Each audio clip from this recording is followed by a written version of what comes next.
En tant que designer, du coup, ça me permet d'obtenir des formes performantes aussi, parce qu'il y a l'allègement de matière, mais c'est aussi des structures qui sont performantes, et la performance, c'est beau.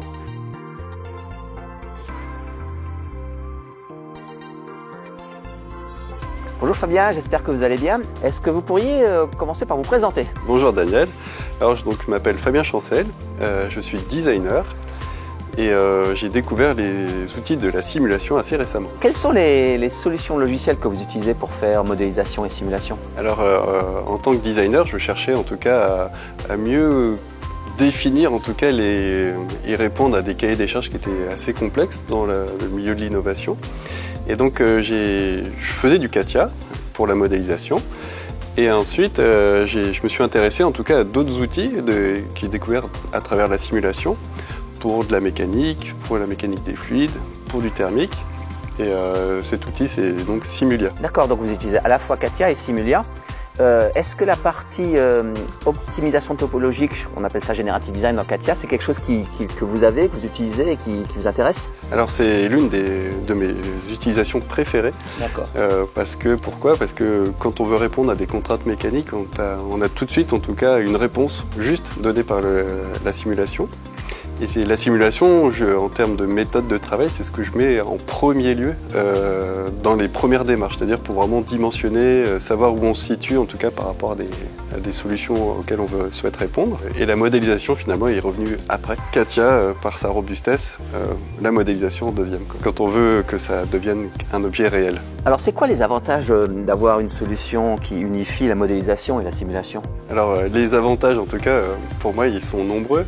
La première, c'est que sur une même plateforme, je peux passer d'un outil à l'autre sans me rendre compte, en tout cas, que j'avais changé d'atelier. Voilà, j'ai l'atelier simulation, l'atelier modélisation, l'atelier ergonomie. Et quelque part, ce qui est génial, c'est que dès qu'il y a une nouvelle application qui sort, on peut l'utiliser tout de suite sur une même plateforme. Donc c'est très transparent, on ne s'aperçoit même pas en fait qu'on change d'outil quelque part, on reste vraiment dans le même environnement. Et vous parliez de la robustesse de CATIA, est-ce qu'il y a d'autres choses dans CATIA que vous aimez bien, l'aspect paramétrage, l'aspect par exemple optimisation topologique pour faire de l'allègement de matière? Est-ce que c'est important l'allègement de matière pour vous? L'allègement de matière, c'est une problématique actuelle. On cherche toujours à faire les pièces les plus légères qui consomment le moins de matière possible. Donc je l'utilise systématiquement parce que on commence tout de suite avec ce qui est le plus performant. Naturellement, vous utilisez pratiquement tout le temps par défaut l'optimisation topologique. Tout le temps. Ce qu'on appelle dans CATIA le Generative Design. En tant que designer, du coup, ça me permet d'obtenir des formes performantes aussi, parce qu'il y a l'allègement de matière, mais c'est aussi des structures qui sont performantes, et la performance, c'est beau. Fabien, est-ce que vous pourriez nous dire sur quel projet vous êtes en train de travailler actuellement? Je te présente un concept. Oui. Alors j'ai toujours rêvé de faire Paris-Lausanne en 1 heure. Oh. Et avec le moins d'émissions de carbone possible. Pour la surface extérieure, là ça reste du classic design, c'est-à-dire vraiment on va dessiner la forme, mais je l'ai dessiné bien après, presque en dernier.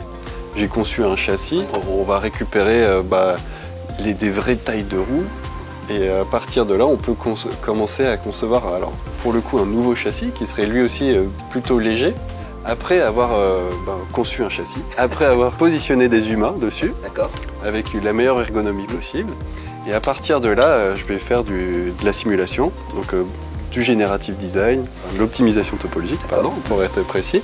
D'abord, commencer par dessiner un humain qui est plutôt bien installé. Ici, donc, tu as les résultats bruts d'une simulation où j'ai demandé à CATIA, est-ce que tu pourrais m'aider à dessiner un siège et avoir un siège le plus léger possible. Une fois qu'on a ça, je peux très rapidement concevoir un siège, c'est-à-dire avec ses accoudoirs, avec un dossier qui est molletonné, et on va s'approcher de la course automobile. Parce que si on est trop léger, la voiture va s'envoler, n'est-ce pas? Donc il y aura tout un travail après d'aérodynamisme pour être sûr que le véhicule puisse faire mieux que l'hyperloop avec beaucoup moins d'infrastructures. Mais dites-moi, est-ce que vous aviez au départ un profil de spécialiste éléments finis, de calculeux quoi? Alors absolument pas. Moi je suis designer, c'est-à-dire designer, tout ce qui est plus classique quelque part. En fait, sur Simulia, en tout cas l'accès à la simulation, elle m'a paru facile. Il faut s'entourer un peu de quelques experts quand même pour pas commencer tout seul. J'ai pu rentrer dans le calcul d'éléments finis de manière assez simple. Donc vous faites pratiquement que du Generative Design, vous utilisez tous les avantages de la simulation intégrée, vous commencez par la simulation, l'allègement est important pour vous. Alors, ça va être quoi la prochaine étape? Qu'est-ce que vous verriez faire dans le futur? Dans le futur, oh là là, j'aimerais discuter avec Katia. Faut que dans la simulation, en fait, que ça soit pas que souris, écran.